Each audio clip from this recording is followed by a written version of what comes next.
Good evening, high school football fans. Welcome to the Frenzy. Frank Solkowski, the young lady social distancing in the other box. Well, that's Amy Zimmer. Middle of November usually means the playoffs are near, and it's no different during a pandemic. In fact, in South Carolina, the playoffs are underway. We'll take a look at some Palmetto State postseason highlights in just a couple of minutes. But first, a busy night here in the Peach State. That's right. We're going to begin in Savannah, where the undefeated Island Sharks were looking to stay that way as they battled Savannah High. So out to Wilmington Island we go, and Island's getting off to a slow start against the Blue Jackets Friday night. First quarter, Sharks looking to throw deep, but Savannah's Tyshawn Collins with the interception. However, the High, they're going to give it right back. Jackets now throwing, but Islands with the pick this time. Emmanuel Sneed with the honors for the home team. Late first quarter, the Islands offense going to get into the end zone. Quarterback Jaden Adams going to call his own number. Point after would fail. It was 6-0 Islands. Savannah High, well, they were looking for an answer to Mr. Adams and company, and they're not going to find it. Second quarter, Adams going to be flush from the pocket. He's going to take off, then he hits the far sideline, and eventually he's going to cut back to the middle of the field. And when all is said and done, this run covers 68 yards, results in another Islands touchdown. Sharks remain undefeated thanks to the 60-0 win Friday night. Over at Memorial Stadium, the New Hampstead Phoenix already nice and loose against Jenkins, up 28-0 to open the third quarter. New Hampstead wasn't done. Coast Jr. with a nice pickup deep into Warrior territory. Couple plays later, New Hampstead adding to their lead. Nani Thomas with the honors down near the goal line. It was 35-0 at that point. Jenkins would get on the board later in the game. However, Phoenix defense lights out. New Hampstead wins this one 44-20, the final. At Garden City Stadium, Groves hoping to slow down Windsor Forest. Knights, they had other thoughts. A quick pass out to Dalen Jacobs going for the touchdown. The Knights, they were off and running. The defense was also rising to the challenge early on. How about this? They're going to knock down the Groves pass and check out the interception by Jamari Foster. Windsor Forest was in business once again. Knights go to the ground attack now, and Michael Caballero, he's going to get the call, and he's got a nice big pickup deep into Rebel territory. Couple plays later, Windsor Forest back into the end zone. Quarterback Devon Howard on the keeper. Windsor Forest big in this one, 55-0, the final.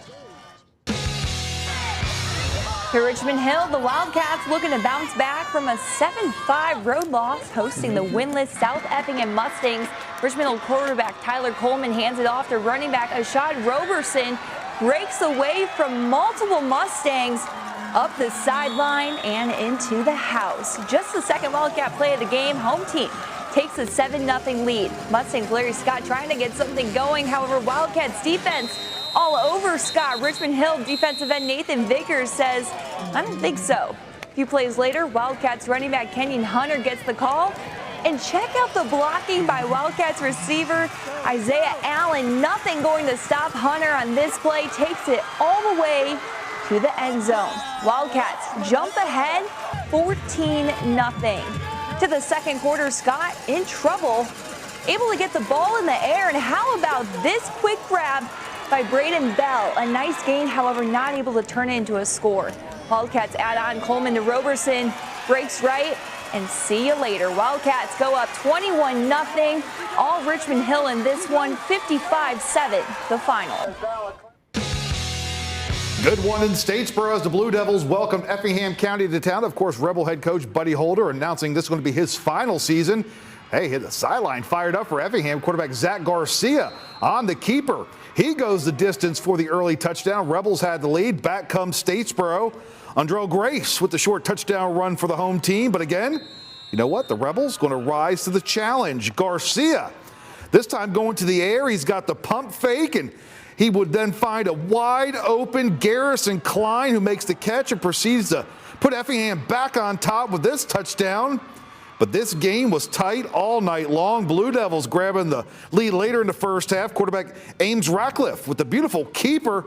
He goes in for the touchdown. Like I said, great game here. Statesboro goes on to win by 2, 35-33, the final. Eerie Friday the 13th out on Wilmington Island as Bullock Academy came to town to face St. Andrews in GISA play. Gators wasted no time in the first quarter. The always dangerous Rodney Hill getting a call. He busted up the middle, and he's gone for the early BA touchdown. It was 7-0 Gators. The St. Andrews offense not having that same kind of luck. Last play of the opening quarter, pass going to be picked off by Wesley Joyce and returned to up near midfield. But the Lion defense, they're going to come up with a big play. Ben Bingley going to rip the ball away from the Gator back, and teammate Jaden Gordon going to jump on the loose ball. Home team, though, unable to do anything with that turnover, but when the Gators got the ball back, they quickly go back to work. Hill getting the call. He bumps it to the outside, and well, he's not going to be stopped until he's inside the St. Andrews 5-yard line. Very next play, Hill once again. This time he's going in for the touchdown. Bullock Academy with a shutout win, 35-0 the final. Well, still to come on the Frenzy, as promised, playoff football from the Palmetto State. That's right. They're already into semifinal action in the Skeeza and in the South Carolina High School League. They were kicking off the second season tonight. Highlights on the way right here on the Frenzy. Stay with us.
And welcome back to the Frenzy here on WJCL 22 News at 11. Time to talk playoffs. In South Carolina, the second season is underway. We'll get to the state semifinals for the likes of Hilton Head Christian and Thomas Hayward in just a minute. We kick things off with first round action in the South Carolina High School League. And that means it's time to catch up with our Dave Williams. He's spreading that low country love tonight. Hey, Dave. Well, Frank, in this strange year that is 2020, the South Carolina public schools didn't even begin their seasons until 2 weeks after the schools from the state of Georgia. But now, somehow, they're managing to begin their playoffs 2 weeks ahead of those teams from the Peach State. Tonight in Beaufort County, both Whale Branch and Beaufort began their second seasons. We begin at Whale Branch as the Warriors come in a perfect 7-0 and hadn't even really been tested all season long, and it would be more of the same tonight against Johnsonville as Whale Branch blocks the punt and they have the ball inside the 15-yard line. It would only take a couple plays for the Warriors to cash that in. James Hicks breaks the plane of the goal line before the fumble, and Whale Branch was up 7-0. Then on Johnsonville's very next play from scrimmage, they fumble, and Ray Pryor scoops it up and takes it to the house. And before you can even sit down good, Whale Branch had a 14-0 lead. But they were far from done. Late in the third quarter, Jadon Grant finds the payoff pasture for a 21-0 lead, and Whale Branch stays undefeated with a 52-12 win. Meanwhile, over in Beaufort, it was a good night for Beaufort High as they took on West Florence, and they were up 23-0 in halftime, and it didn't take them long to add to that lead as Amari Morris takes the handoff, breaks several tackles, and no one is going to catch him. He is touchdown bound, and the Eagles led it 30-0. West Florence does salvage something on their next possession with a touchdown pass to Xavier Davis, and Beaufort's lead was cut to 30-6. But it was all Eagles from there. West Florence is driving again, but this time they fumble, and Beaufort comes up with it. That would set the stage once again for Amari Morris, who takes the handoff and goes around left end, and he is once again touchdown bound. That's another Beaufort 6, 37-6 at that point. They go on to win and move on to round two with a 45-14 victory. In Beaufort, Dave Williams, WJCL 22 News. The Hilton Head Christian Academy Eagles were looking to book their ticket to the state championship game Friday night, hosting PD Academy. After the Eagles took the early 7-0 lead, the Golden Eagles were looking to fire up the offense, but the Eagles' defense was not about to let that happen. Possessions later, the Golden Eagles were looking to throw the football, but Jace Blackshear able to pick it off, and hey, it must be bedtime because he's taking that baby to the crib. The Eagles with pole ahead by 14.